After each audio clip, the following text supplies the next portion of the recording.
다 같이 머리를 숙이십니다. 다 같이 기도합시다. 거룩하신 아버지 하나님, 이 시간 죄를 지은 심령들이 주님 앞에 머리를 숙였습니다. 주님 앞에 죄사함 받기를 원하는 마음으로 이 시간 주님 앞에 머리를 숙였사오니 주님 이 영혼들을 구원해 주시기를 바랍니다. 이제 이 세상은 거의 끝나가고 주님 오실 날은 가까이 오는 때에 오늘까지 살아오면서 세상에서 먹고 마시는 것과 사고 팔고 심고 집을 짓고 장가가고 시집가는 그런 일에만 온통 마음이 쏠려 영혼이 살았는지 죽었는지 알지 못하고 오늘까지 살아온 무지한 심령들이 이번에 이 성경 말씀을 통해서 성경은 사실이며 하나님의 계획이 이루어져 가고 있는 것을 알게 되었습니다. 그래서 이제 겸손하게 하나님 앞에 머리를 숙였으니 이 영혼들을 주님 불쌍히 보시고 오늘 열려지는 말씀을 통해서 진리를 깨닫고 구원을 받을 수 있게 되기를 간절히 원합니다. 마음을 기울여 주님의 말씀을 들을 수 있게 해 주시기를 바랍니다. 모든 말씀을 주님의 이름으로 기도드립니다. 아멘. 요한복음 1장입니다.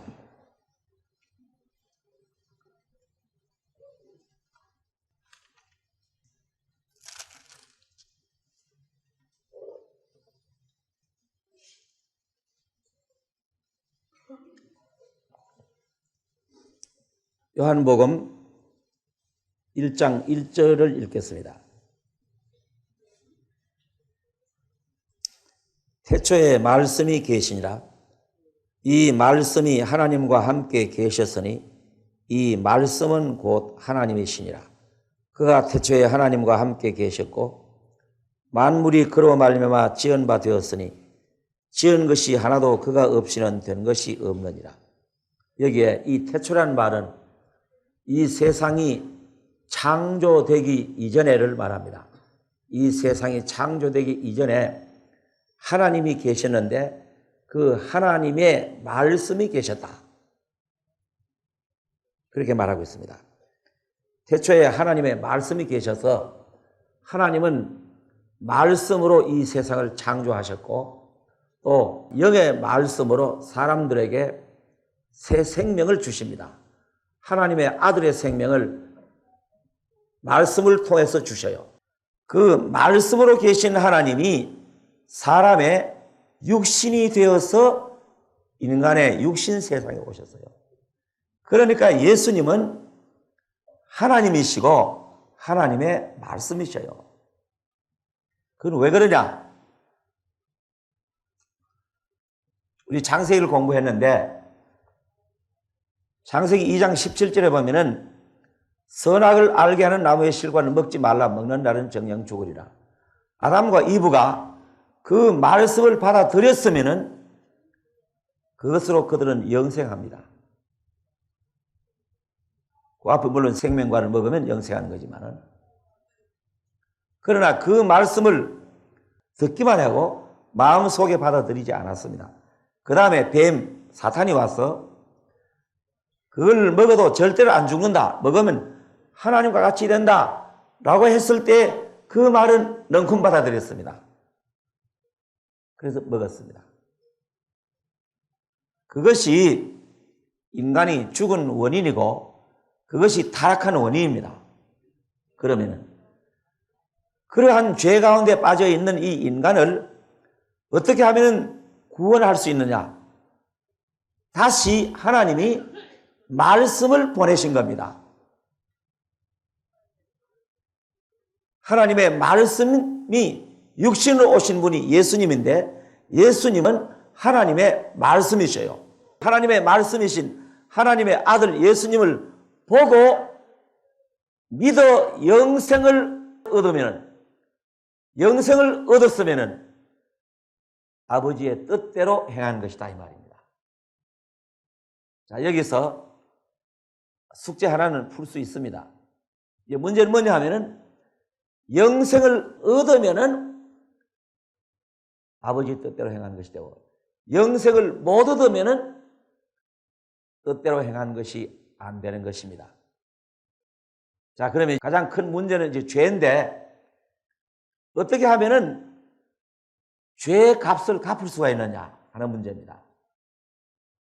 죄의 값을 어떻게 갚느냐? 구원을 못 받으면 죄의 값을 갚는 방법이 지옥에 가서 갚아요. 구원을 못 받는 사람은 지옥에 가서 죄의 값을 갚는데, 영원히 갚아도 죄는 다 못 갚습니다. 그런데 이제 죄의 값을 갚는 길이 하나 있습니다. 히브리서 9장을 찾으세요.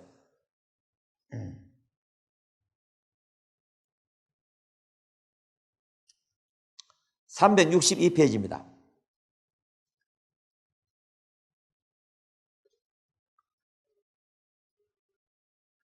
히브리서 9장 22절입니다.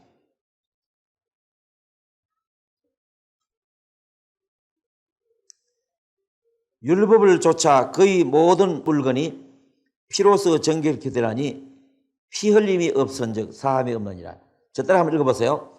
피 흘림이 없은즉 사함이 없느니라.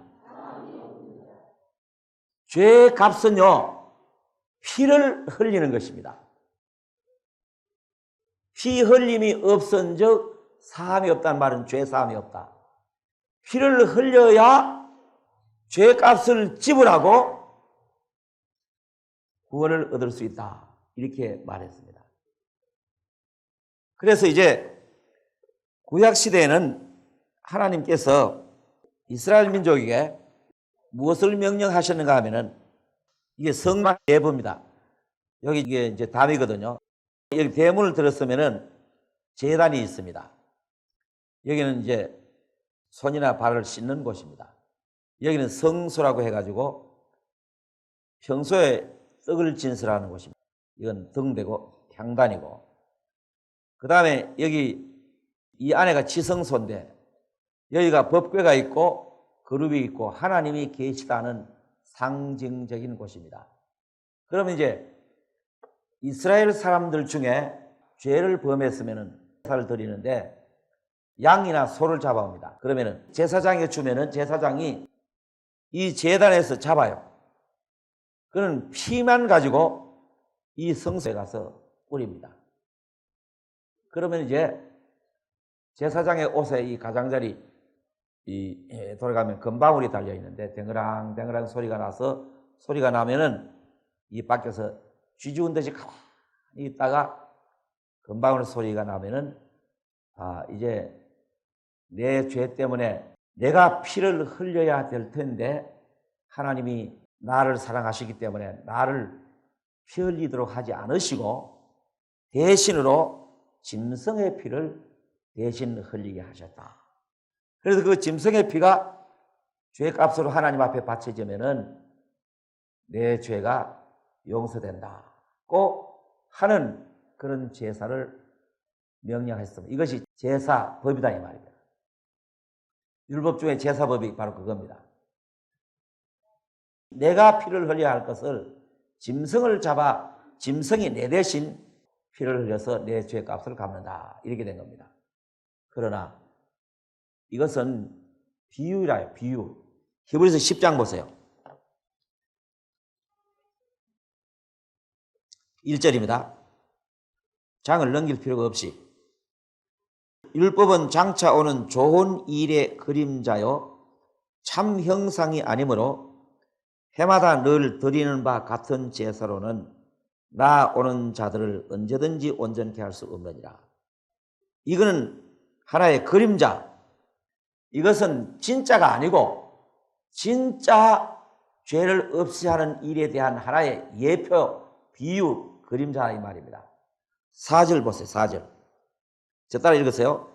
이는 황소와 염소의 피가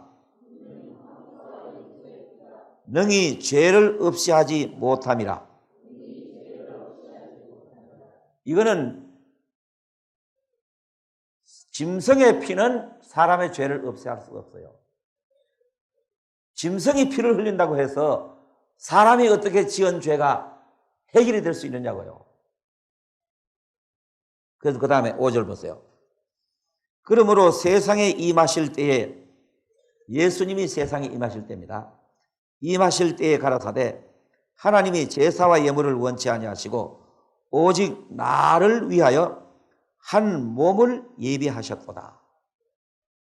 자, 이제 짐승이 아닌 한 몸, 짐승처럼 내 대신으로 피를 흘려줄 한 몸을 예비하셨다고 했는데 그 몸이 예수님의 몸입니다.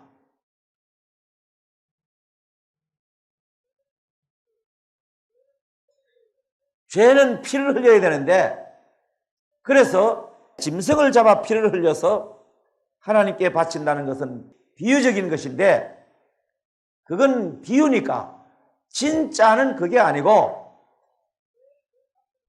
내 죄값을 갚아 주시기 위해서 피를 흘리는 한 몸이 준비됐다 이 말입니다. 그 몸이 예수님이라요. 요한복음 1장입니다. 29절입니다. 자, 여러분, 이 성경 말씀을 읽을 때에 이 성경 말씀이 어느 한 구절만 하면 여러분 문제가 풀립니다. 한 구절만 믿어지면 됩니다. 그러니까 이 말씀을 받은 자는 신이 되는 겁니다. 그러니까 이 성경 말씀이 내 죄 문제를 해결해 주는가 안 주는가 하는 문제입니다. 29절, 요한복음 1장 29절.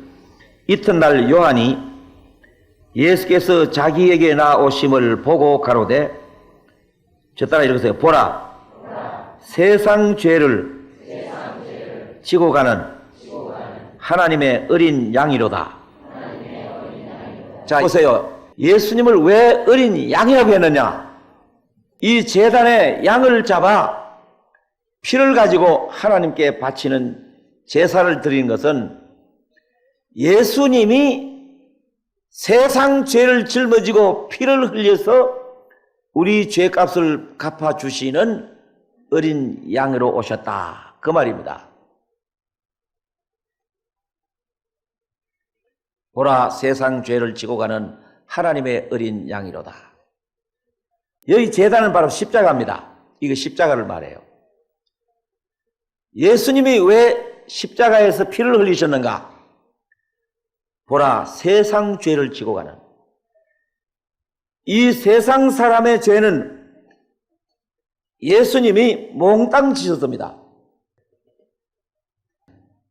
이 십자가에는 아담의 죄부터 시작해서 이 세상 마지막 날 사람의 죄까지 예수님이 다 지셨습니다. 그래서 십자가에서 피를 흘리셨습니다. 그것이 무엇냐 하면은 여러분과 나의 죄값을 그 피로서 지불하신 거예요. 대신 죄값을 지불하신 겁니다. 성경 고린도후서 5장을 찾으세요.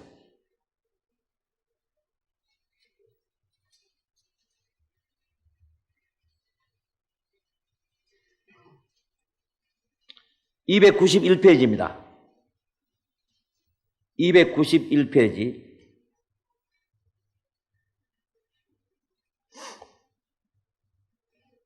(19절) 먼저 읽겠습니다. 이는 하나님께서 그리스도 안에 계시사 세상을 자기와 화목하게 하시며, 저 따라 읽어보세요. 저희의 죄를 저희에게 돌리지 아니하시고. 자, 보세요. 이 저희의 죄는 여러분의 죄도 들어있습니다. 저희 죄를 저희에게 돌리지 않고 예수님께 돌렸습니다. 그래서 21절 보세요. 저 따라 읽으세요. 하나님이 죄를 알지도 못하신 자로 우리를 대신하여 죄를 삼으신 것은 우리로 하여금 저희 안에서 하나님의 의가 되게 하려 하심이라. 자, 이거 보세요. 예수님은 죄를 모르십니다. 만일 예수님이 죄를 지었다면은 우리 죄를 짊어질 자격이 없어요. 왜? 자기 죄가 있는데 남의 죄를 어떻게 집니까? 가령 두 사람이 도둑질을 하다가 잡혔습니다. 두 사람이 도둑질을 똑같이 하다가 잡혔는데 경찰에 잡혀가가지고 그 중에 마음 좋은 사람 하는 말이, 경찰관님, 우리 둘이서 이제 도둑질하다 잡혔지만은 저 사람의 죄는 내가 대신 지겠습니다 하고 하면 순경이 뭐라 그러겠어요? 야 이놈아, 너는 네 죄를 져야지. 네가 죄를 지었으니 네 죄도 네가 져야지. 자기 죄가 있는 사람은 남의 죄를 못 져요. 그러니까 이 세상 사람은 그 누구든지를 물러나고 다른 사람의 죄의 값을 갚을 수가 없어요. 예수님은 죄 없는 분입니다. 그래서 하나님이 죄를 알지도 못하신 자로 우리를 대신하여 죄를 삼으셨다. 우리 대신 예수님이 죄의 뭉치가 됐어요. 왜? 그래서 예수님이 피를 흘려서 우리 죄값을 갚아주시려고. 마태복음 20장 찾으세요.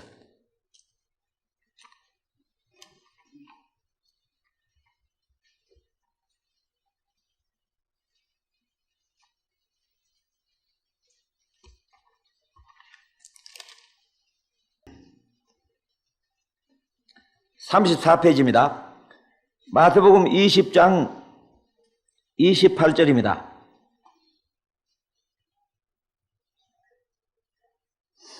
(28절) 읽겠습니다. 인자가 온 것은 섬김을 받으려 함이 아니라 도리어 섬기려 하고 자기 목숨을 많은 사람의 대속물로 주려 함이니라. 인자는 예수님입니다. 예수님이 왜 오셨느냐 하면은 섬김을 받으러 오신 것이 아니고 멸망받을 죄인을 섬기려 오셨는데, 예수님 당신 자신의 목숨을 많은 사람의 대속물로, 생명을 대신 갚아주고 사람을 구원해 주려 오셨다 이 말입니다. 왜 예수님이 이 세상에 오셨느냐 하면은 목숨을 많은 사람의 대속물로 주려고 오셨다고 말했습니다. 자, 여러분, 이 방법이 아니면은 우리들의 죄가 갚아질 수 없습니다. 우리 죄의 값이 갚아질 길이 없어요.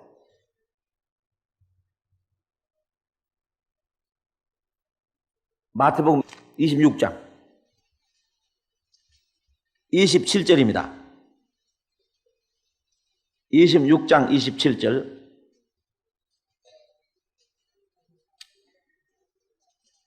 또 잔을 가지사 살해하시고 저희에게 주시며 가라사대 너희가 다 이것을 마시라. 이것은 죄사함을 얻게 하려고 많은 사람을 위하여 흘리는 바 나의 피 곧 언약의 피니라. 예수님 죄의 만찬석에서 떡을 먼저 떼고 이제 포도주 잔을 들고 나누어 주시면서 말씀하십니다. 이것을 마셔라. 이것은 죄를 사하기 위해서 흘리는 내 피다. 언약의 피다. 언약이란 말은 약속의 피다. 죄를 사했다는 약속을 주는 피다라고 말씀하셨습니다. 자, 예수님이 이 말씀을 하셨어요. 예수님이 십자가에서 피 흘리신 것은 많은 사람의 죄를 사해 주시기 위해서 피를 흘리신다고 말씀하셨습니다. 그러니까 약속의 피라는 말이 무슨 피라? 약속이라는 말은 계약이라는 뜻입니다. 구약이라는 말은 하나님이 사람들과 율법으로 약속한 율법의 약속을 구약이라고 해요. 그러나 율법의 약속으로서는 사람의 구원을 못 받습니다. 신약이라는 말은 새로운 약속인데, 새로운 약속은 뭐냐 하면은 예수님의 피를 통해서 죄를 사해 주신다고 하는 약속이 새 약속입니다. 가령 우리가 이제 집을 팔거나 사거나 하면은 뭔 소리를 하죠? 계약서를 썼습니다. 제일 마지막에 뭘 해요? 도장을 꽉 찍잖아요. 인감 도장. 미국을 가면 사인을 합니다.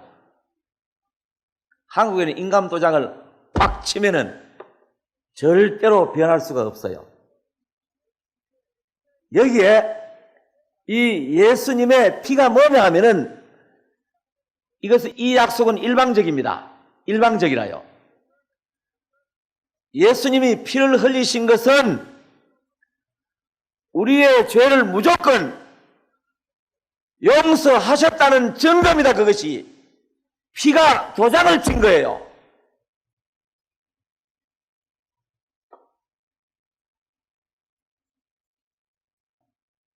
이미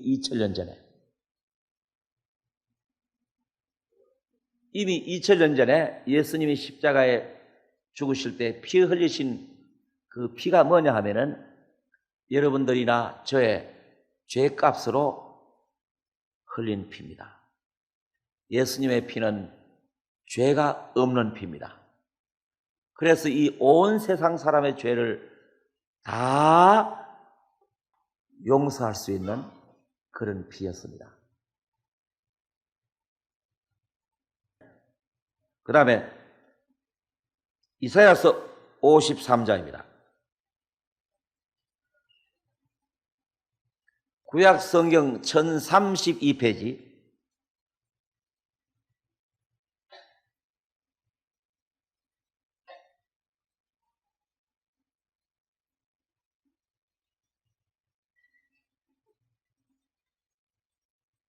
(5절입니다) 5절.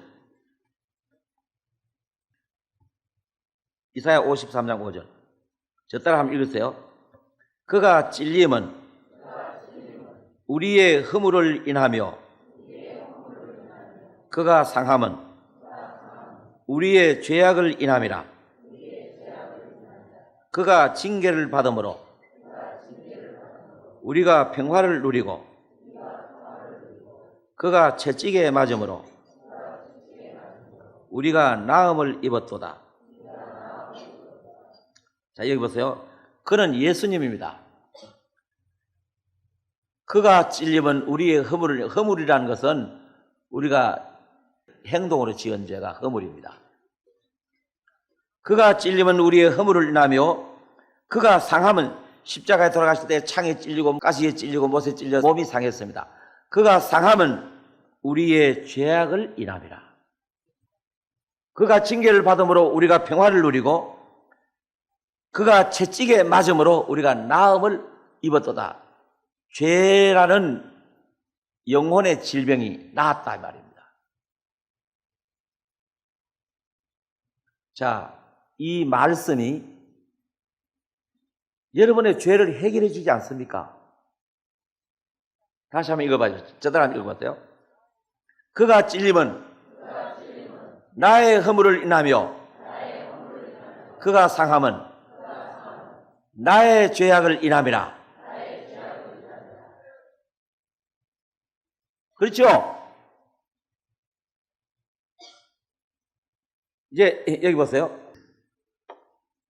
지금 이 말씀을 들을 때 여러분 마음에 어떤 생각이 드느냐 하면은 예수님 지금 내 눈으로 보는 중에 지금 피 철철 흘리고 죽었으면은 내 죄 때문이다 라고 할 텐데 난 2000년 전에 살고 있지 않았는데 어떻게 2000년 전에 예수님 십자가에 죽으시고 피 흘리시면서 지금 살고는 내 죄가 용서됐다고 하느냐. 그래서 우리가 성경을 읽을 때에 하나님의 입장에서 이 성경을 읽어야 돼요. 그게 무슨 말이냐? 하나님은 시간과 공간을 초월하신 분입니다. 비유를 한번 들어봅시다. 여기 이제 벌레 한 마리가 있습니다. 이 벌레가 여기까지 기어가려면은 한참 걸립니다. 이 벌레가 여기까지 기어가는데 한참 걸리는데, 내게는 이 끝이나 이 끝이 동시래요. 땅 하면은 이 끝과 이 끝이 한꺼번에 닿는 곳입니다. 하나님이 여기 계시면은 하나님은 이 시작과 이 끝을 한꺼번에 보셔요. 하나님이 영원하신 분이니까. 하나님은 공간과 시간을 초월하신 분이니까 한꺼번에 보십니다. 그래서 예수님이 2000년 전에 십자가에 피 흘리실 때, 지금 현재 여기 한란시이고 우리가 여기 산다면은 이 십자가에서 2000년 후에 서울의 어느 동리에 사는 아무개의 죄도 이미 아셨습니다. 여러분이 지금 세상에 살면서 짓는 죄, 2000년 전에 하나님 앞에 이미 나타난 죄입니다. 그러니까 딱 한 번 십자가에 돌아가셔서 세상 죄를 다 2000년 전에 이미 하나님 편에서는 용서해 놓고 기다리십니다. 이해가 안 되죠? 왜 이해가 안 되느냐? 요 조그마한 인간의 두뇌로서 하나님의 일을 생각하니까 이해가 안 됩니다. 하나님 편에서 생각해 보세요. 하나님 편에서는 이미 2000년 전에 온 세상 사람의 죄를 피 흘려 다 죄값을 받으셨고, 하나님은 다 용서해 놓고 기다리십니다. 또 다른 비유를 한번 들어봅시다. 여기 하나님이 계십니다. 여기 사람이 있습니다. 이 사람의 죄가 하나님 앞에 가 있어요. 하나님은 두 속성이 계십니다. 두 가지 성품이 계신데, 하나는 사랑의 성품입니다. 하나는 공의의 성품입니다. 의로운 성품. 이 사람은 죄인입니다. 이 사람은 죄를 속에 가지고 있고 겉에 가지고 있습니다. 이 속에 가지고 있는 죄는 자동적으로 해결되는 것입니다. 죄는 지은 죄가 심판받는 거니까요. 행한 대로 심판받는 거니까. 자, 하나님이 이 사람을 사랑하십니다. 사랑하시면은 무조건 용서해야 합니다. 그러나 무조건 용서하면은 죄는 어떻게 하느냐 이 말이야. 죄는 그냥 두고 용서하면은 하나님은 공의로운 하나님 아니에요. 하나님의 공의는 이 죄를 처리해야 합니다. 죄를 미워하십니다. 하나님은 죄인은 사랑하시고 죄는 미워하십니다. 그러니까 이 죄는 처리를 하셔야 돼요. 처리를. 이 죄가 처리되지 않고는 하나님의 사랑으로 이 죄인을 용서할 수가 없어요. 그래서 예수님이 우리의 죄를 짊어지고 이 죄를 십자가에서 피 흘려 처리를 하셔버렸기 때문에 죄인을 사랑하셔서 용서하셨다 이 말입니다. 여러분이 죄인인데 여러분이 지은 죄는 예수님이 십자가에서 처리해버리고 하나님이 여러분을 사랑하셔서 여러분을 용서하신 겁니다. 이거는 믿든지 안 믿든지 그래 있습니다. 그러면 몽땅 다 천당 가겠네. 그래서 몽땅 갈 수 없는 이유가 뭐냐 하면은 이 사실을 믿으면은 구원을 받는 것입니다. 믿으면 구원을 받고 믿지 않으면 구원을 못 받는다 이 말입니다. 다시 한번 읽고 지나갑시다. 저 따라 읽어서 그가 찔림은 우리의 허물을 인하며 그가 상함은 우리의 죄악을 인함이라. 그가 징계를 받음으로 우리가 평화를 누리고 그가 채찍에 맞음으로 우리가 나음을 입었도다. 우리는 다 양 같아서 그릇 행하여 각기 제 길로 갔거늘 여호와께서는 우리 무리의 죄악을 그에게 담당시키셨도다. 자, 이제 보세요. 우리 무리의 죄를, 내 죄를 그에게, 그가 누구요? 그에게 담당시켰다. 내 죄를 내게 담당을 시키면은 난 지옥을 가야 하는데 내 죄를 내게 담당시키지 않고 예수님께 담당시켜서 예수님이 내 죄 때문에 대신 십자가에 돌아가신 거예요.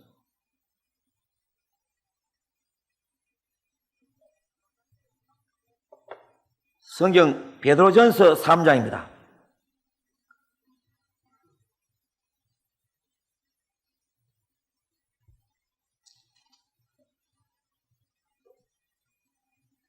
(381페이지입니다) 381페이지.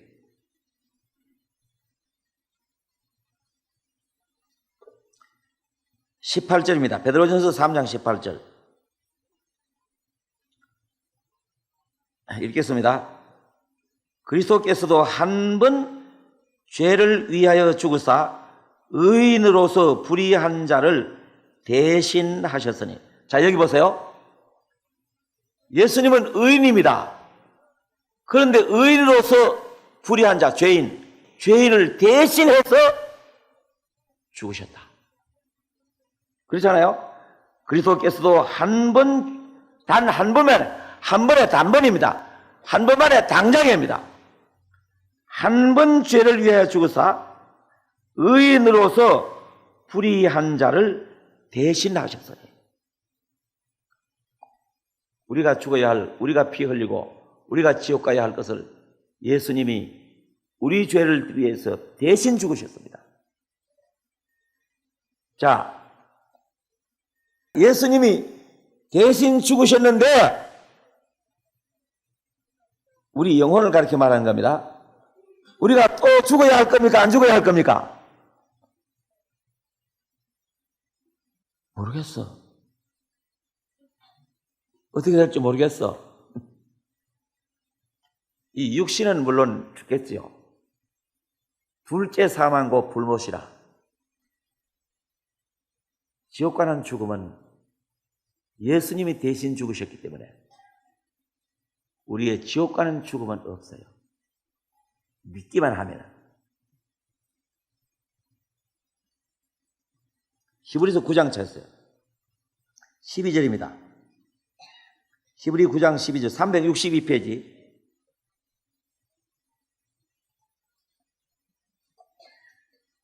(12절) 저 따라 읽으세요. 염소와 송아지의 피로 아니하고 오직 자기 피로 영원한 속죄를 이루사 단번에 성소에 들어가셨느니라. 자, 여기 보세요. 그러니까 예수님이 구약시대에는 비유로서 염소나 송아지를 잡으라고 했는데 염소와 송아지의 피로 아니하고 오직 자기 피로. 자기가 누구요? 예수님이 자기 피로 영원한 속죄를 이루사 영원히 속죄해버렸습니다. 자기 피로 영원히 속죄했어요. 일시적인 속죄가 아닙니다. 영원한 속죄.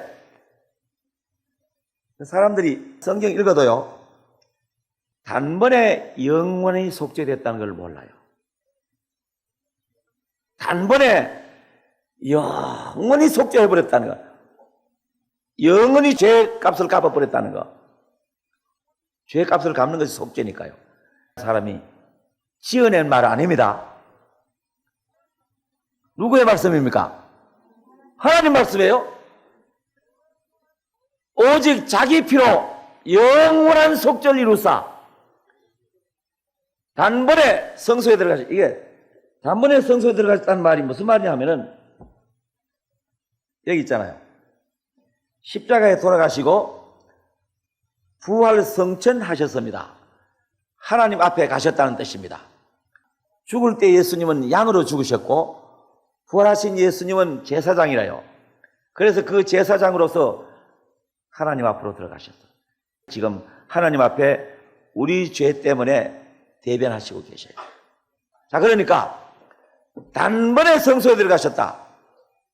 자, 이제 그러니까 뭐냐면은 죄는 단번에 영원히 용서받는 것입니다. 단번에 영원히 용서받아요.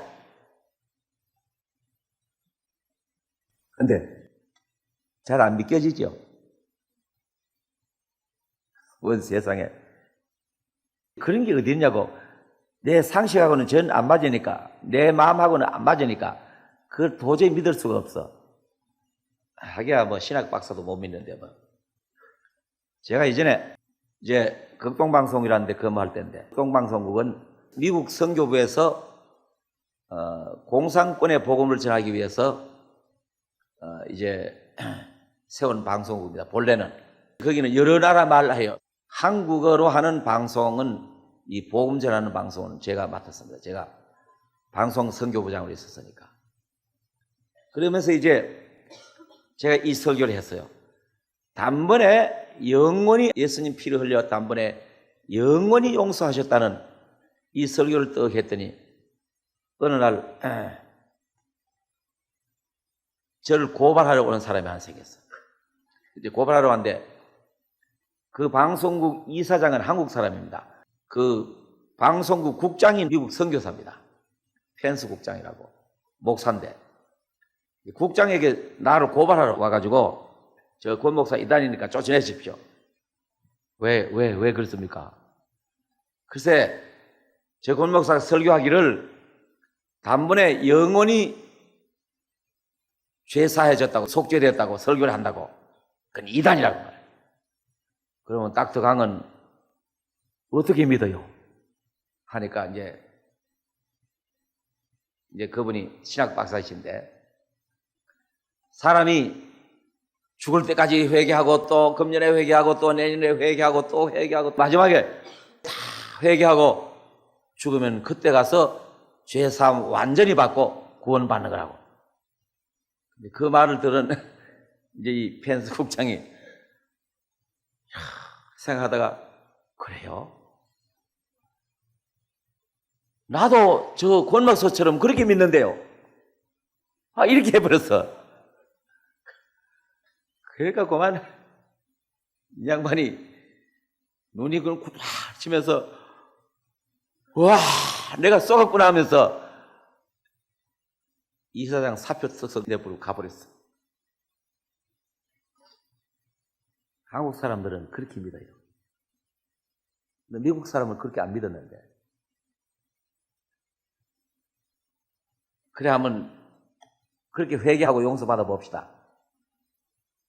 이제 죄는 언제 회개하느냐 하면은 부흥회 가서 은혜 많이 받고 눈물 콧물 흘리면서 죄를 회개하고 하고 나서 사람이 실컷 울고 나면은 마음이 후련해져 버려요.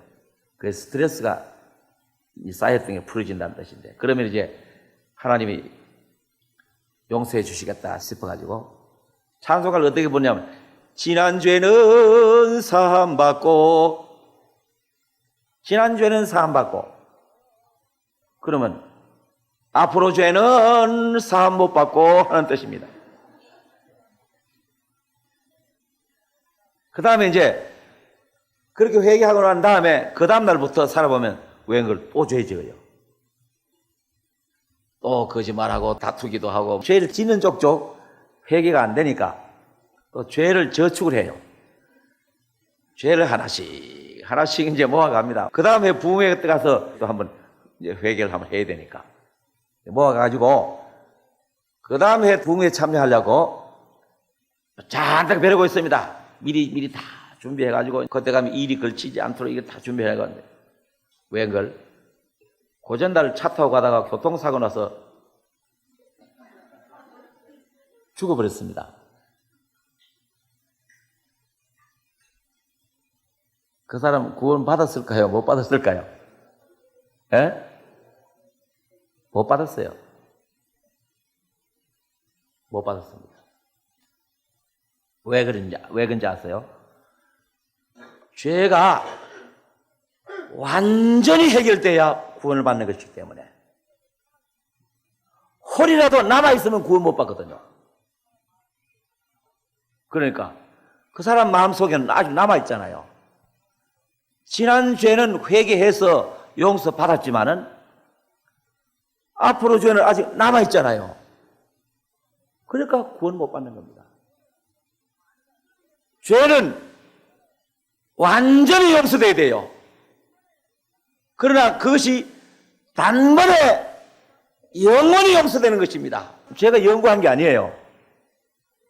여기 보세요. 자, 저 따라 읽으세요. 오직 자기 피로 영원한 속죄를 이루사 단번에 성소에 들어가셨느니라. 단번에 영원한 속죄를 이루었습니다. 단번에 영원히. 그 다음에 그 밑에 내려가서 26절 보세요. 그리하면 그가 세상을 창조할 때부터 자주 고난을 받았어야 할 것이로되 이제 자기를 단번에 제사로 드려 죄를 없게 하시려고 세상 끝에 나타나셨느니라. 여기를 보세요. 구약시대에는 양잡아 제사 드리고 소잡아 제사 드립니다. 그러다가 제사장이 죽어버려요. 그러면 제사장 아들이 또 제사장이 됩니다. 그 다음에 또 그가 죽으면 그 다음에 또 아들이 또 제사장을 해요. 그리고 이제 그때는 대속죄일이라고 해서 1년에 한 번씩 제사했습니다. 왜 그러냐? 그것은 아까 말한 대로 염소와 황소의 피가 죄를 없이 못하니까 앞으로 참으로 세상 죄를 지고 가는 참으로 양이 온다는 것을 미리 가르치느라고 한 말입니다. 만일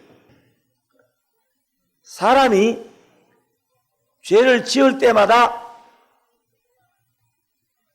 또 회개하고 또 회개해야만 죄사함 받는다면은 예수님도 자주 죽어야 된다 이 말입니다. 하나 물어봅시다. 예수님 십자가에 몇 번 죽었습니까? 한 번이죠. 하나 물어봅시다. 예수님 당시 사람들은 예수님이 언제 흘리신 피로 죄 용서함 받습니까? 천년 전의 사람은 예수님이 언제 흘린 피로 용서받습니까? 그 천년 전에. 그러면은 지금 이 시대에 사는 사람들은 예수님이 언제 흘린 피로 용서받습니까? 그 봐요. 예수님이 2000년 전에 흘린 한 번 흘린 그 피가 온 세상 사람의 죄. 그러니까 영원히 한 번에 영원히 용서하는 거잖아요. 여러분 이것은 여러분들 마음속에 아주 확실해야 합니다. 두 사람이 있는데 한 사람은 지금 이렇게 회개를 합니다. 이제 목숨이 지금 다 죽어갑니다. 하면서 아유 하나님 내 죄 용서해 주실 것을 믿습니다. 용서해 주실 것을 믿습니다. 주실 것을 믿습니다.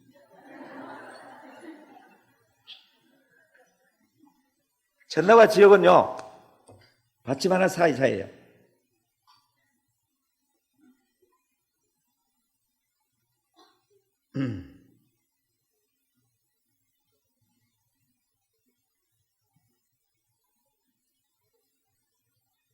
용서해 주실 것을 믿습니다. 구원이 안 됩니다. 한 사람부터요, 아파가지고 이제, 아유, 하나님 감사합니다. 내 죄 용서해 주신 것을 믿습니다. 감사합니다. 그 다음 구원받은 사람이요. 주신 것을 믿었을 때에 끝이 나버리는 거예요. 주실 것은 미래잖아요. 예수님이 피를 흘려 용서해 주실 것입니까? 주신 겁니까?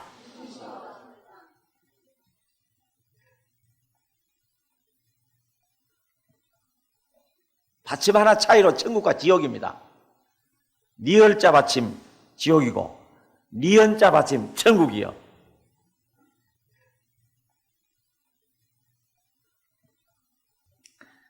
그 다음에 26절 보세요. 그리하면 그가 세상을 창조할 때부터 자주 고난을 받았어야 할 것이로되 이제 자기를 단번에 제사로 드려 죄를 없게 하시려고 세상 끝에 나타나셨느니라. 예수님 오신 때부터가 히브리인들로서는 세상 끝입니다. 단번에 제사로 드려, 단번에. 그 다음에 27절, 한 번 죽는 것은 사람에게 정하신 것이요 그 후에는 심판이 있으리니 이와 같이 그리스도도 많은 사람의 죄를 담당하시려고 단번에 들이신 바 되셨고, 단번에 들이신 바 되셨고, 많은 사람의 죄를 담당하시려고 단번에 들이신 바 되셨고, 구원에 이르게 하기 위하여 죄와 상관없이 자기를 바라는 자들에게 두 번째 나타나. 자 보세요. 요 구원에 이르게 한다는 것은 육신의 구원입니다. 구원에 이르게 하기 위해서 죄와 상관없이 자기를 바라는 자, 죄와 상관없이 주님을 바라고 있어야 돼요. 아이고 죄 어떻게 할까? 주 용서해 주시 하고 있다가 예수님 와버리면 허탕치는 거예요. 여기 보세요. 죄와 상관없이 자기를 바라는 자들에게 두 번째 나타나시리라. 죄와 상관없이 주님을 바라고 있어야 돼요. 그 다음에 10장 10절입니다. 히브리서 10장 10절. 저 따라 같이 읽으세요. 이 뜻을 쫓아 예수 그리스도의 몸을 단번에 들이심으로 말미암아 우리가 거룩함을 얻었노라. 얻을 것입니까? 얻었노랍니까? 보세요. 단번에 예수 그리스도의 몸을 단번에 들이심으로 말미암아 우리가 거룩함을 얻었노라. 거룩함을 얻었다는 말이 무슨 말이야? 죄사함 받았다 이 말입니다. 그게 거룩하게 되는 방법이라요. 우리가 거룩하게 되는 방법이 뭐냐? 예수 그리스도의 몸을 단번에 들이심으로 말미암아 우리가 거룩함을 믿었을 때 거룩하였다. 그래서 거룩한 자가 되는 거지. 요한복음 8장 찾으세요.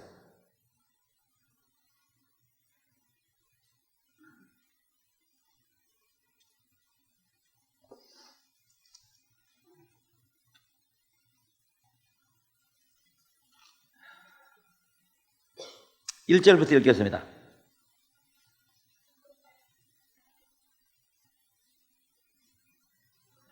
(1절입니다) 157페이지입니다. 예수는 감난산으로 가시다 아침에 다시 성전으로 들어오시니 백성이 다 나오는지라 앉으사 저희를 가르치시더니 서기관들과 바리새인들이 간음 중에 잡힌 여자를 끌고 와서 가운데 세우고 예수께 말하되 선생이여 이 여자가 간음하다가 현장에서 잡혔나이다. 모세는 율법에 이러한 여자를 돌로 치라 명하였거니와 선생은 어떻게 말하겠나이까? 저희가 이렇게 말하면 고소할 조건을 얻고자 하여 예수를 시험함이라. 예수께서 몸을 굽히사 손가락으로 땅에 쓰시니 저희가 묻기를 맞이 아니하는지라. 이에 일어나 가라사대 너희 중에 죄 없는 자가 먼저 돌로 치라 하시고 다시 몸을 굽히사 손가락으로 땅에 쓰시니 저희가 이 말씀을 듣고 양심의 가책을 받아 어른으로 시작하여 젊은이까지 하나씩 나가고 오직 예수와 그 가운데 서는 여자만 남았더라. 예수께서 일어나사 여자 외에 아무도 없는 것을 보시고 이르시되 여자여 너를 고소하던 그들이 어디 있느냐? 너를 정죄한 자가 없느냐? 대답하되 주여 없나이다.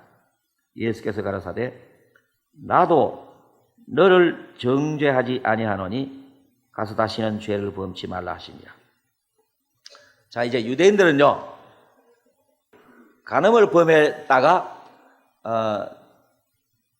잡히거나 그걸 본 사람 두 사람 증인이 확실하면은 그냥 와 덤비 들어가 돌을 들어서 쳐 죽여버립니다.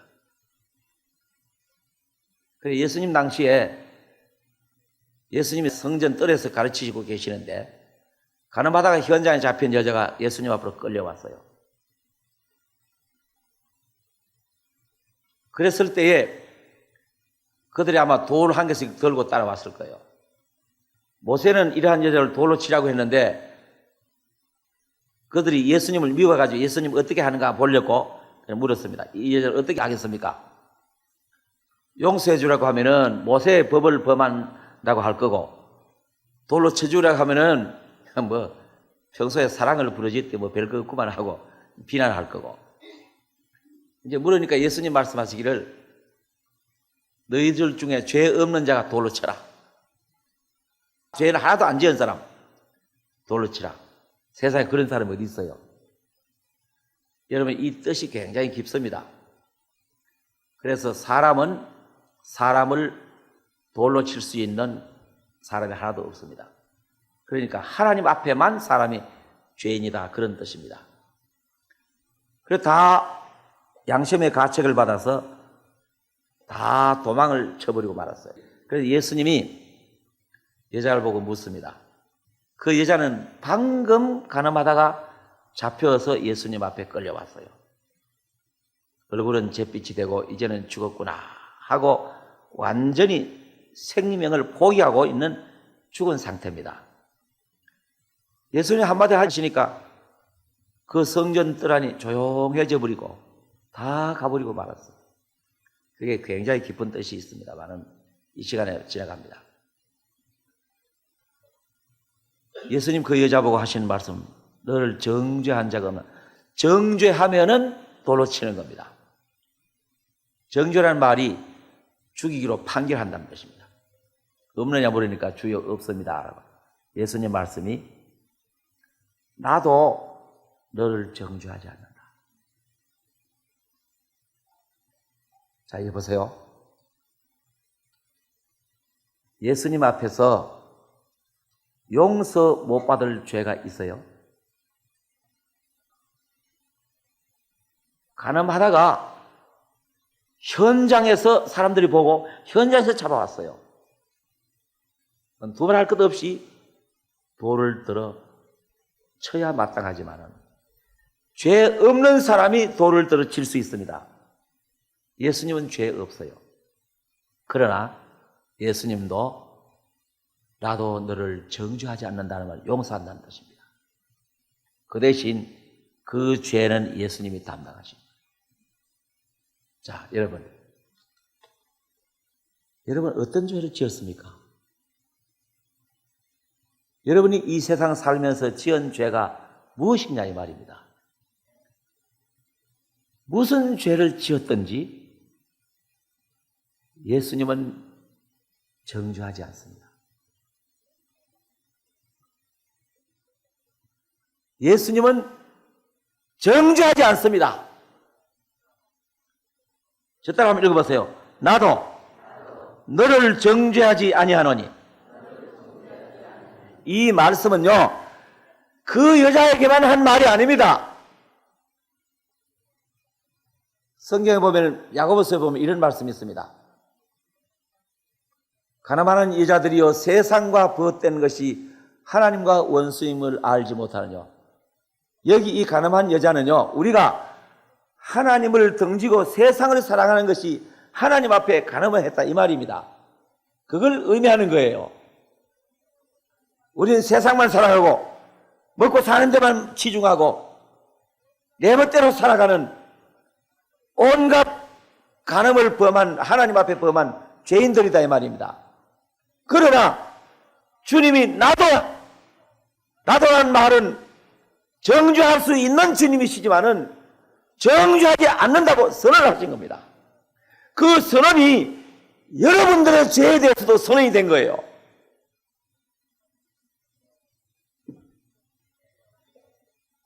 그 다음에 누가복음 15장을 펴십시오.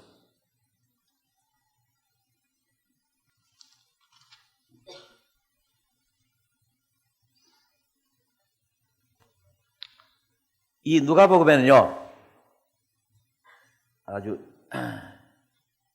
그 재밌는 비유의 말씀이 삼중적으로 되어 있습니다. 그 중에 이제 세 번째, 아버지가 아들 찾는 것만 읽어보겠습니다. 11절입니다. 또 가라사대 어떤 사람이 두 아들이 있는데 그 둘째가 아비에게 말하되 아버지여 재산 중에서 내게 돌아올 분깃을 내게 주소서 하는지라 아비가 그 살림을 각각 나누어 주었더니 그 후 며칠이 못되어 둘째 아들이 재물을 다 모아가지고 먼 나라에 가 거기서 허랑방탕하여 그 재산을 허비하더니 다 없이 한 후 그 나라에 크게 흉년이 들어 저가 비로소 궁핍한지라 가서 그 나라 백성 중 하나에게 붙여 사니 그가 저를 들러 보내어 돼지를 치게 하였는데 저가 돼지 먹는 쥐엄 열매로 배를 채우고자 하되 주는 자가 없는지라. 여기까지 읽고 우선 좀 생각합시다. 여기 이 비유의 말씀 속에 아버지가 나오고 두 아들이 나옵니다. 그 아버지는 하나님을 비유로 말하는 것입니다. 두 아들이 있는데 하나는 역사적으로 말하면 유대인들이고 유대인들은 맏아들로 취급합니다. 그 다음에 둘째 아들은 이방 사람인데 이제 보통으로 말하면 죄인들입니다. 하나님을 믿지 않고 멀리 떠나서 죄인 된 사람, 그 다음에 하나님을 믿어도 구원을 못 받은 사람들을 말합니다. 그 둘째 아들이요. 그건 탕자입니다. 그래서 이 둘째 아들이 아버지에게 졸라댑니다. 내 몫을 내게 주십시오. 졸라가지고 그러면 가지라고 해서 재산을 나누어 주었습니다. 그 아버지는 굉장히 부자입니다. 그랬더니 이 둘째 아들이 그걸 다 팔아가지고 돈을 준비해가지고 떠나갔습니다. 뭐 온갖 짓 다 하면서 있는 재산 돈 다 없애버렸습니다. 거지같이 됐어요. 그래서 먹고 살 길이 없어 배가 고프니까 그 지방에 돼지 치는 데 가서 돼지치기 됐습니다. 그게 무슨 말이냐 하면은 여러분 지금까지 돼지치기요. 이 육신, 돼지 같은 육신만 위해서 사는 것이 돼지치기입니다. 그게 영혼이 하나님께로부터 완전히 잃어져 버린 그 상태를 말하는 겁니다. 그래서 이제 참 어려운 지경에 빠져 있습니다. 죄인의 모습입니다. 그것이. 그 다음에 17절입니다. 이에 스스로 돌이켜 가로되 내 아버지에게는 양식이 풍족한 품꾼이 얼마나 많은고 나는 여기서 주려 죽는구나. 그래 어느 날 둥근 달이 둥둥 떴을 때에 돼지우리를 기대고 탁 달을 쳐다보니까 이제 생각이 나는 거예요. 자, 고향에는 지금 우리 아버지도 저 달을 쳐다보고 있을 텐데 그 생각하니까 아유 내가 얼마나 잘못했는지 모르겠다고. 우리 집에는 품꾼들도 배를 두드러 가면서 풍부히 먹고 있는데 나는 이게 뭐냐고. 배고파 죽을 지경인데 돼지 먹는 쥐엄 열매를 먹으려고 그것도 없어. 18절 보세요. 내가 일어나 아버지께 가서 이르기를 아버지여 내가 하늘과 아버지께 죄를 얻어 싸우니 지금부터는 아버지의 아들이라 일컬음을 감당치 못하게 했나이다. 나를 품꾼의 하나로 보소서 하리라 하고 이에 일어나서 아버지께로 돌아가니라. 그래서 아버님이 돌아가서 이제는 난 감히 아들하고 말할 수 없습니다. 나를 품꾼 하나 써주십시오. 배고프면 못 견디니 품꾼 하나 써달라고. 그를 생각하고 이제 집으로 돌아갑니다. 그 다음에 반대편은 아버지입니다. 불효한 아들이지만은 재산 나누어 줬더니 다 팔아가지고 이제 떠납니다. 떠날 때 아버지가 이제 부탁을 합니다. 제발 어디 가서 좀 진실하게 지나고 소식이나 가끔 전해라 하고 보내놨는데 소식이 없어요. 그래 그 아버지는 어디 가서 몸 편안하게 있는지 사업이나 제대로 하는지 전혀 소식이 없으니까 굉장히 궁금하고 행여나 아들이 돌아오지 않을까 하고 기다리고 있어요. 그러던 어느 날 이웃 사람이 와서 아유 참 안 됐어요. 왜 그랬어요? 지나가는 사람인데 말을 들었는데 되게 아들이 거지꼴이 됐대요. 가져간 재산 다 없애버리고 완전히 거지꼴이 됐대요. 그래가지고 누구 집에 가서 돼지치고 있대요. 그 말을 들은 이 아버지는 그만 이 마음이 답답하고 괴롭고 그 아들을 보고 싶은 생각이 간절히 일어납니다. 네? 그래서 이제 매일매일 대문 밖에 나가서 아니 아들 오기를 기다립니다. 저기서 어떤 사람이 나타나면 혹시 아닌가 싶어보면 또 지나가 버려. 또 어떤 사람이 나타나면 저게 아닌가 하고 보면 또 아니야. 그리고 기다리는 그 아버지요. 그 아버지는 재산이 많은 분이요. 아들이 없애버린 그 재산을 원하는 게 아니고 아들을 원하는 겁니다. 그냥 돌아오기를 간절히 기다려요. 그러고 있는데 어느 날 저기 보니까 멀리에서 거지가 하나 오고 있어요. 힘이 없어 그냥 겨우 발걸음을 옮기면서 오는데 가만히 보니까 걸음걸이가 자기 아들이야. 자 여기 보세요. 20절 보세요. 이에 일어나서 아버지께로 돌아가니라. 아직도 상거가 먼데 거리가 아직 멀다 말입니다. 아버지가 저를 보고 알아차렸습니다. 보고 측은히 불쌍히 여겨서 달려가 목을 안고 입을 맞추니 그만 아버지가 달려가서 목을 안고 입을 맞추면서 야 이놈아 왜 이제 오느냐. 그 아들 있잖아요. 옷에는 돼지똥 냄새가 나고 무럭무럭 나고 왜 너 오랫동안 목욕도 안 했고 양치질도 왜 했겠습니까? 그냥 입을 맞추고 볼을 맞추고 목을 안고. 이게 아버지의 마음입니다. 이것이 아버지의 마음. 바로 하나님의 마음이에요.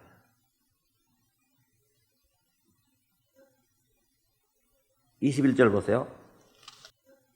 아들이 가로되 아버지여 내가 하늘과 아버지께 죄를 얻었사오니 지금부터는 아버지의 아들이라 일컬음을 감당치 못하겠나이다 하고 이제 나를 품꾼의 하나로 보소서라고 말하려고 하는데 아버지가 입을 딱 막고 그만 얘기해라. 무슨 쓸데없는 소리 하냐고. 중지를 시키고 하나 아버지는 종들에게 이르되 제일 좋은 옷을 내어다가 입히고. 무슨 옷일까요? 제일 좋은 옷이 무슨 옷일까요? 죄인에게 입히는 구원의 옷.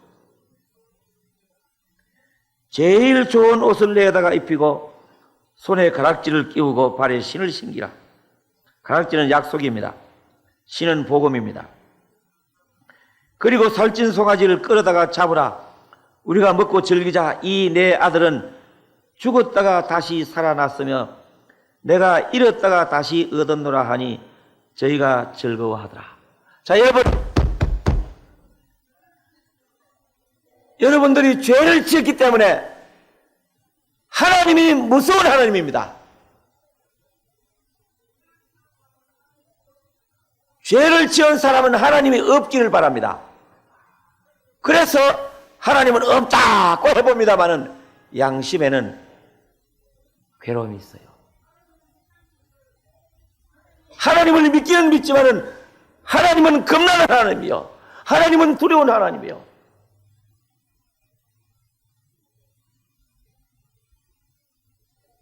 그렇지만은 그것이 이 둘째 아들이 아버지가 자기에게 얼마나 사랑의 아버지인지 그걸 모르는 것처럼 죄인들은 하나님이 죄인을 얼마나 사랑하시는지 그걸 모른다 이 말입니다. 죄인 편에서 하나님을 생각하는 것하고 하나님 편에서 죄인을 생각하는 것은 완전히 틀립니다. 완전히 틀려요. 하나님은 죄를 미워하시지 죄인을 미워하시지는 않아요.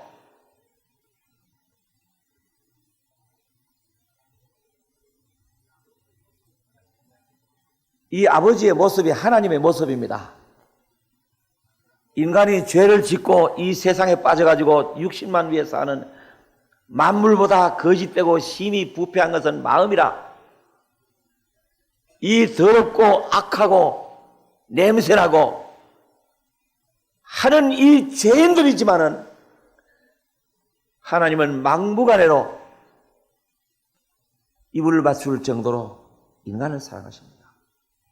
그것이 뭐냐? 예수님이 이 세상에 찾아오신 분이에요. 죄를 찾아오신 거예요.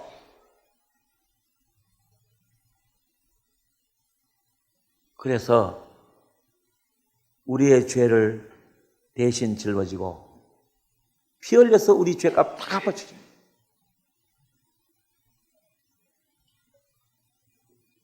그러니까 믿는다는 것이 뭐냐 하면은 하나님을 향해서 마음에 오해했던 것을 풀어요. 하나님을 오해하고 있는 거예요. 하나님은 나를 사랑하시는 분이구나. 하나님은 내 죄를 용서하시는 분이구나.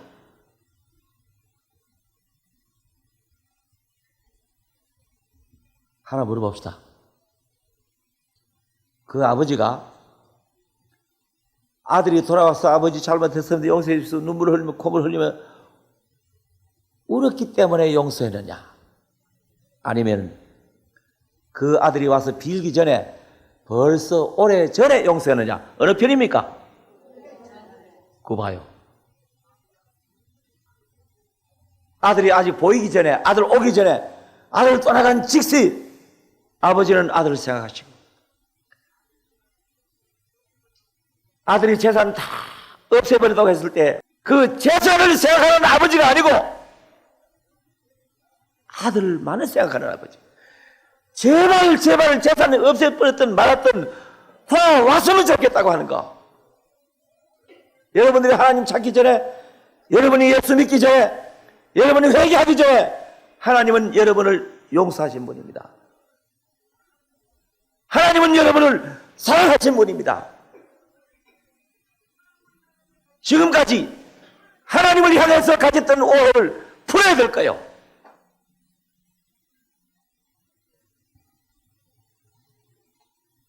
여기서 이 아들 찾는 아버지는 하나님이시에요. 우리가 다 당자처럼 죄인이었습니다.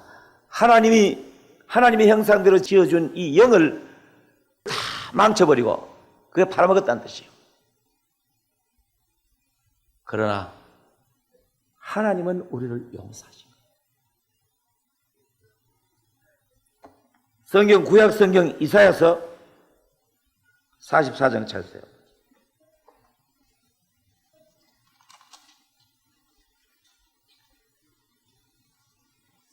(1021페이지입니다)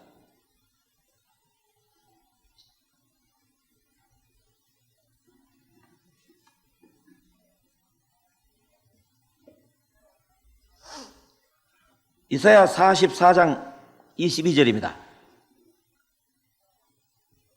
1021페이지.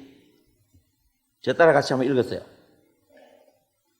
내가 네 허물을 빽빽한 구름에 사라짐 같이 내 죄를 안개의 사라짐 같이 도말하였으니 너는 내게로 돌아오라. 내가 너를 구속하였음이니라. 자, 여기 보시면은 하나님과 사람 사이에 빽빽한 구름이 쌓여 있는 것처럼 죄가 쌓여 있었다 이 말입니다. 여기 하나님이 계시면은 여기 사람이 있으면 죄인이니까 이 사람이 지은 죄가 하나님 앞에 가서 빽빽하게 구름처럼 많은 죄가 사실요, 사람들을 몰라서 그렇지 굉장히 많은 죄를 짓습니다. 하루에도 거짓말도 하고 화도 내고 하는 그런 죄들 다 합치면은 그냥 구름이 가득 쌓여있이 많은 죄. 하나님은 뭐라고 말씀하셨냐면은 내가 네 허물을 빽빽한 구름에 사라짐 같이 내 죄를 안개의 사라짐 같이 도말하였으니 너는 내게로 돌아오라. 내가 너를 구속하였습니다. 요즘 일반적으로 예수 믿는다는 사람들은 어떻게 생각하느냐 하면은 회개하면은 용서해 준다. 회개라는 것은 죄를 위해서 눈물을 흘려 울고 용서해 달라고 빌고 하는 그게 회개인 줄 알아요. 그것도 회개 일종이기는 하지만은 한 1% 정도의 회개입니다. 회개는 그런 것이 아니고, 회개란 말은 하나님을 등졌던 사람이 하나님 앞으로 완전히 돌아서는 것이 회개입니다. 그래서 여기 보면은 돌아오란 말이 회개란 말입니다. 돌아오라. 자, 그런데 돌아가면은 죄를 사해 주시느냐? 죄를 사해 놨으니까 돌아오라고 하느냐? 자, 여기 보세요. 지금 이 죄인이 하나님께로 가려고 합니다. 하나님께로 가려고 가다 보니까 돌아가려고 보니까 죄가 꽉 막혀 있습니다. 못 가요. 하나님께 갈 수가 없어요. 죄가 있는데 어떻게 하나님 앞에 갑니까? 그래서 지금 사실 사람들이 죄 때문에 울고불고 하면서 용서해 주십시오 하는 것은 돌아가고 싶다는 뜻입니다. 그것이 돌아가고 싶다는 뜻이지 완전히 돌아간 것은 아니에요. 하나님 편에서 이 사람을 보니까 저기 권이라는 사람이 하나 있는데 저 사람이 내게로 돌아오고 싶어 하는데 지 죄 때문에 못 오는구나. 그래서 하나님 편에서는 예수님을 보내셔가지고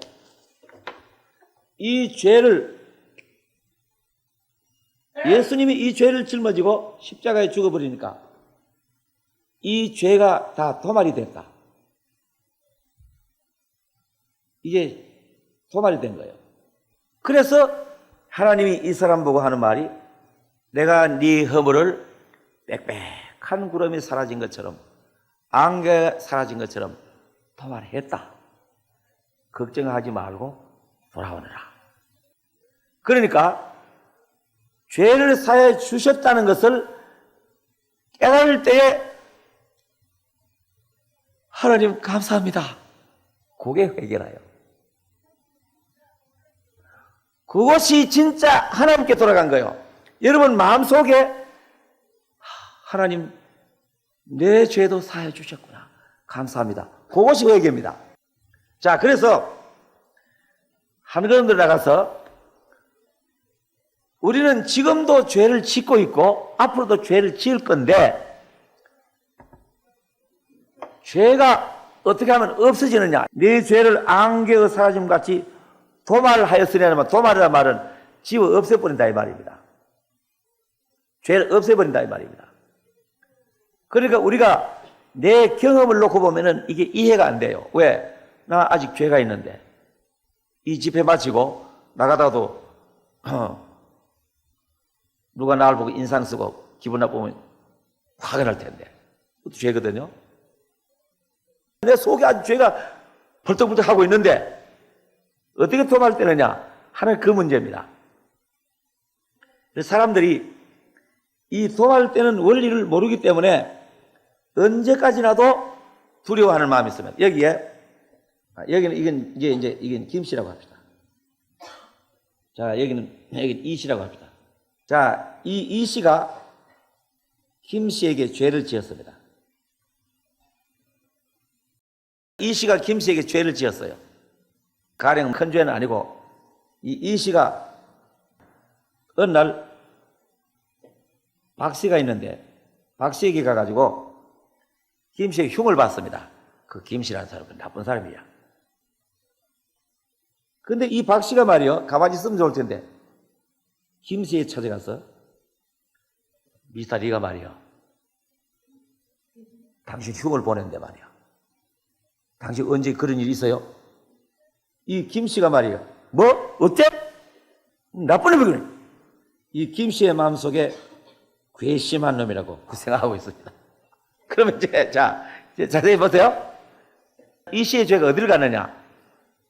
이 씨가 흉을 받은 것이 박 씨를 통해 가지고 김 씨의 마음에 가 있습니다. 이 김 씨의 마음 속에는 괘씸하다 하고 이제 품고 있습니다. 그런데 어느 날 이 씨가 김 씨를 만났습니다. 아무 일 없은 듯이 미스터 김 요새 잘 있어요. 사업은 잘 돼요. 하니까 이 김 씨가 말이요, 대답을 잘 안 해요. 표정이 이상하고. 그 이 씨가 돌아가서 가만히 생각해 봤습니다. 저기 미스터 김이 왜 저럴까? 왜 날 본 척 만척하고 내가 말해도 대답도 안 하고 왜 그럴까? 가만히 생각을 해보니까 언제 한번 박 씨 앞에 김 씨 흉을 봤더니 박 씨가 그걸 말해주는 모양이구나. 그 생각이 나서 그 다음에 이 씨가 이 김 씨에 찾아갑니다. 미스터 김, 내가 잘못했습니다. 용서해 주세요. 자, 그러면은 제 얘기 자세히 들으세요.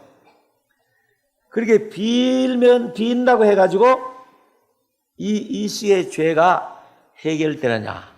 안 됩니다. 한 가지 아셔야 할 것은 죄를 지은 사람은 자기 죄를 해결 못합니다.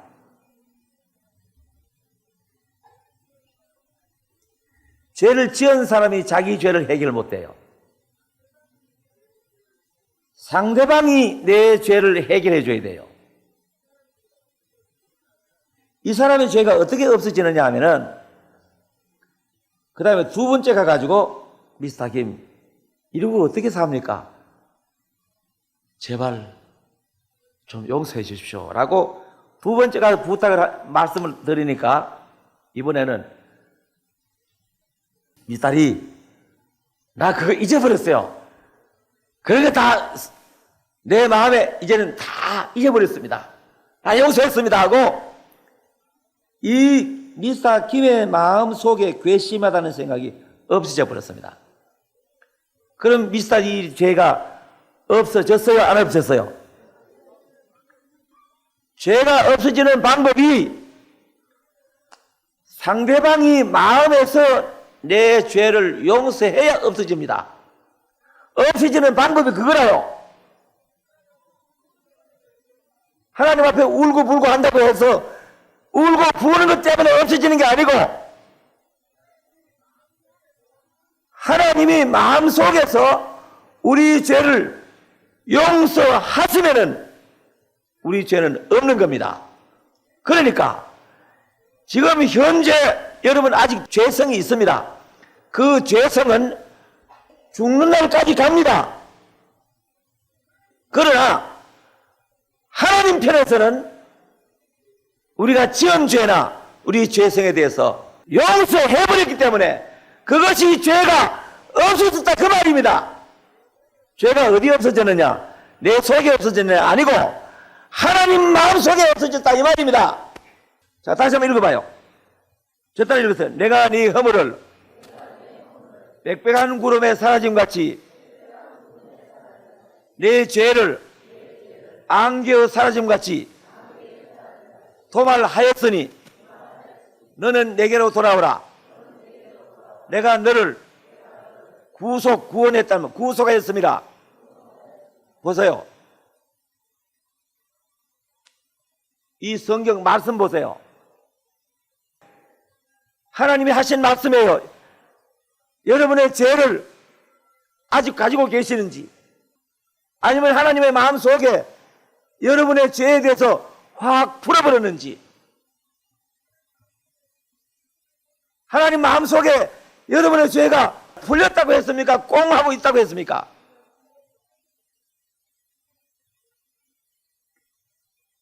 그래서 말씀을 통해서 내 죄의 문제가 해결이 된다 이 말입니다. 그렇기 때문에 말씀을 통해서 구원을 받는 것이고, 이 말씀이 내 마음에 믿어졌으면 그것으로 끝나는 거예요. 이사야서 1장을 찾으세요. 967페이지입니다.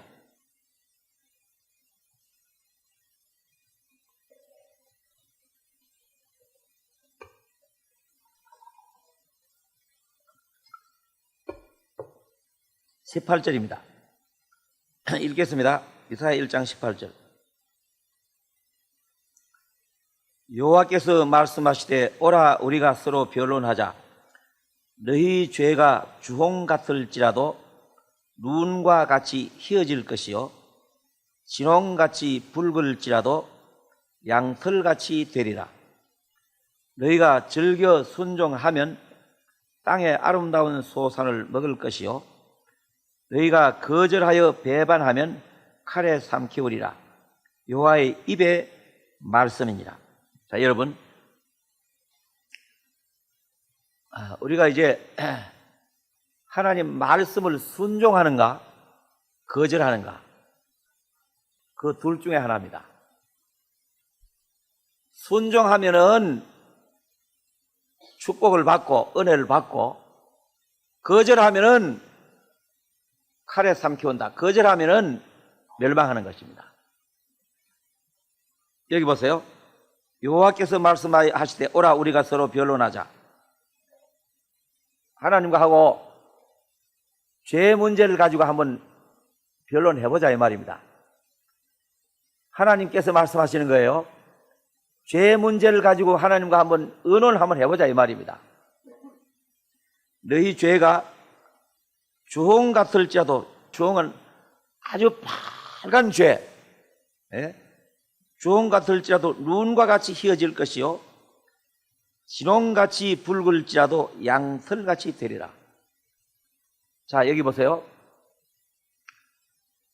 하나님께서는요 우리의 죄를 예수님의 피로 말미암아 눈처럼 양털처럼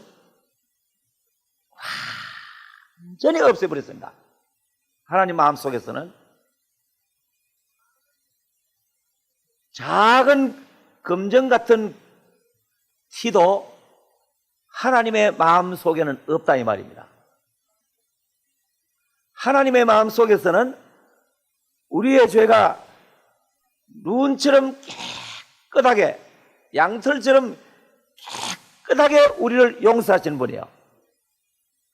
그래서 이러한 이 하나님의 말씀을 여러분이 순종하는가 거절하는가. 거절한다는 말은 의심하는 것이 거절하는 겁니다. 의심하는 것이 거절하는 거예요. 진짜 그럴까? 안 믿어지는데. 속으로 마음이 고개를 짤랑짤랑 흔들듯이 나는 그거 안 믿어지는데. 그게 거절이에요. 순종은 뭐냐? 하나님이 우리 죄를 눈처럼 양털처럼 깨끗이 하셨다고 하니까 그 말씀을 순종한다는 것은 하나님 그렇습니까? 예, 그대로 받아들이겠습니다. 그대로 믿겠습니다. 하고 그 말씀을 믿는 것이 순종입니다. 이 복음은 순종해야 되는 거예요. 순종.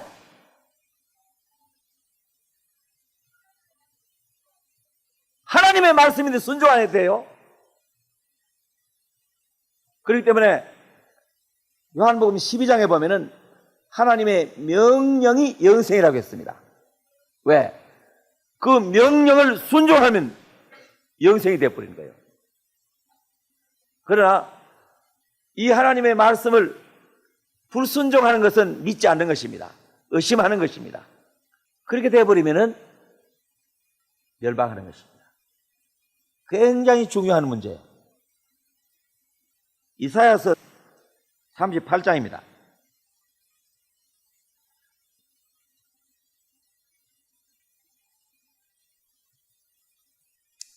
17절입니다.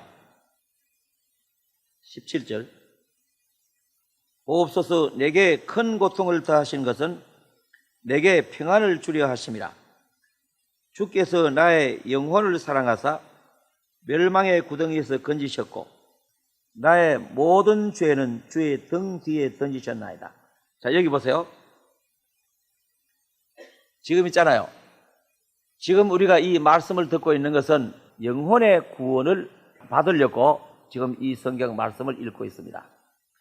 영혼의 구원을 받으려고 하면서 육신적으로 뭘 느끼려고 하는 것은 그건 안 됩니다. 오버센스입니다. 그거는. 육신과 영혼은 다릅니다. 이 구원은 육신이 뭘 느끼는 게 아닙니다.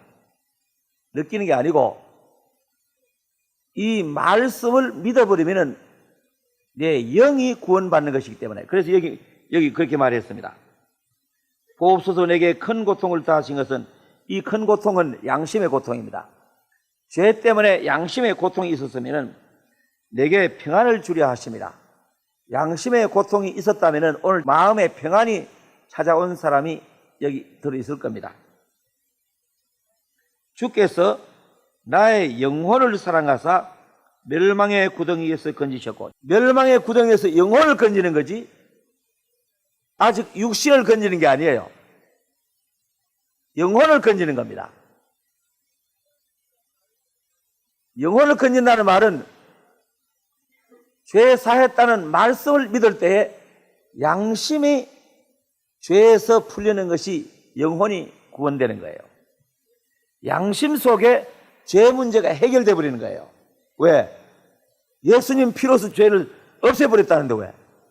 자, 그 다음에 구덩이에서 건지셨고, 저 땅을 보면서 나의 모든 죄는 주의 등 뒤에 던지셨나이다. 자, 여기 보세요.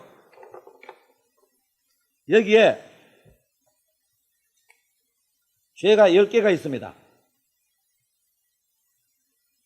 하나, 둘, 셋, 넷, 다섯, 여섯, 일곱. 죄 10개가 있는데, 에이, 죄 다 사해버렸다. 죄 다 사해버렸다. 모든 죄 사했습니까? 여기 한 개가 딱 남았어. 그러면 모든 죄가 아니잖아요. 모든 죄란 말은 하나도 남김없이 몽땅. 저 딱 한번 읽어보세요. 나의 모든 죄는 주의 등 뒤에 던지셨나이다. 예수님이 내 모든 죄를 등 뒤에 짊어지고 십자가에 돌아가셔서 모든 죄를 없애었다 이 말입니다. 그러니까 남아있는 죄가 있을 수가 없잖아요.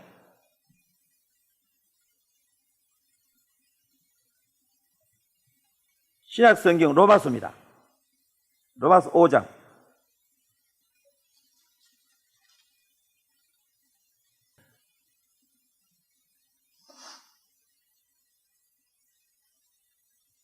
로마서 5장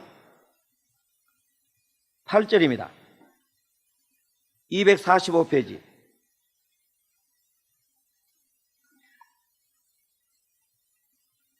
읽겠습니다. 저 따라 같이 읽으세요. 우리가 아직 죄인 되었을 때에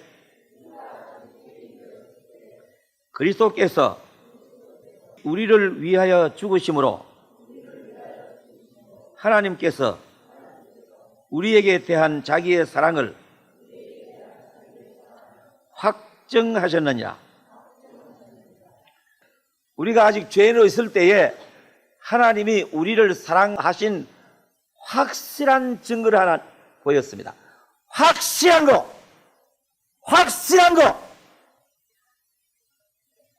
하나님이 우리를 사랑하신다는 말은 우리의 죄를 용서하시고 우리를 구원하신다는 뜻입니다. 그게 하나님의 사랑이에요. 그 확실한 증거가 뭐라고 했습니까? 이 성경에. 그거 봐요. 성경 금방 읽어놓은 것도 모르잖아요. 저 따라 한번 읽어보세요. 우리가 아직 죄인 되었을 때에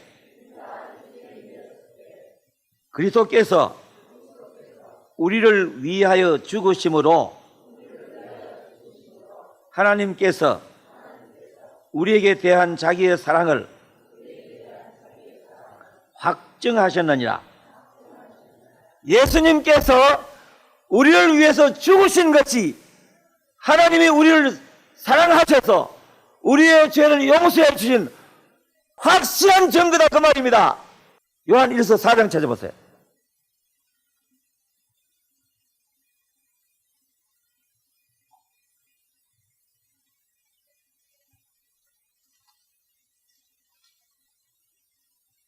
(392페이지입니다) 신약성경 392페이지.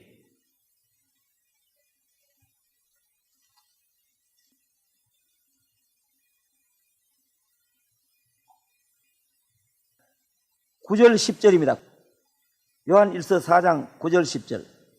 하나님의 사랑이 우리에게 이렇게 나타난 바 되었으니 하나님이 자기의 독생자를 세상에 보내심은 저로 말미암아 우리를 살리려 하심이니라.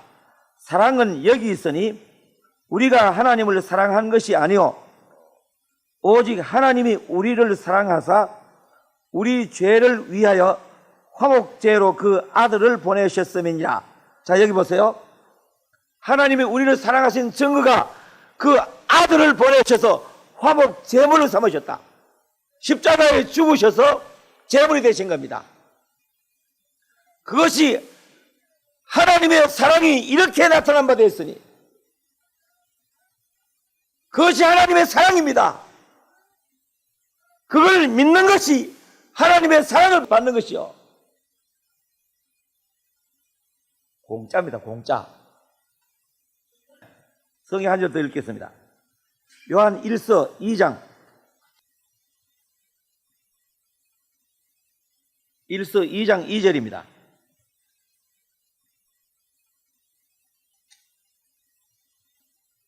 저 따라 읽으세요. 저는 우리 죄를 위한 화목 제물이니 우리만 위할 뿐 아니요 온 세상의 죄를 위하심이라. 저는 예수님입니다. 예수님이 우리 죄를 위한 화목 제물이다. 우리가 죄 때문에 하나님과 원수가 되어 있었는데 예수님이 우리 죄를 없애버리는 화목 제물이 되셨다, 이 말입니다. 그런데 여기 보면은 우리만 위할 뿐 아니요 온 세상의 죄를 위하십니다. 자, 여기 보세요. 우리는 구원받은 사람 말입니다. 구원받은 사람의 죄만 위하지 않고 세상의 죄를 위하십니다. 그러니까 무슨 소리냐 하면은 오늘 이 자리에 여긴 참여하지 않고 아직 안 믿고 가정에 있는 사람들, 저 길거리에 왔다 갔다 하는 사람들, 술집에 앉아가지고 하고 있는 사람들,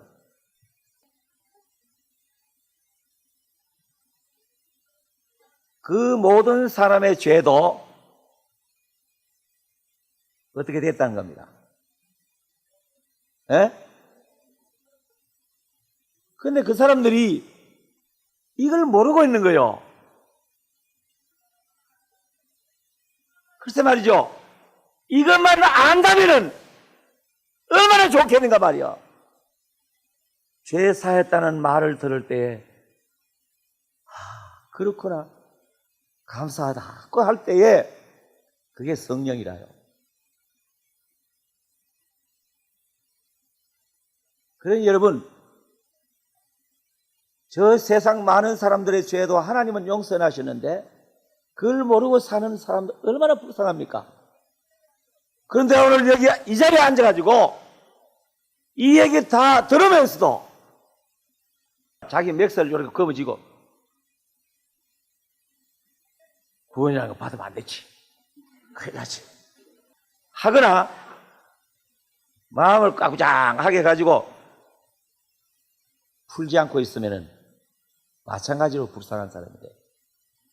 아직 이 복음 얘기는 한반쯤밖에 안 끝났습니다. 내일 결론을 완전히 내릴 겁니다. 다 같이 기도합시다.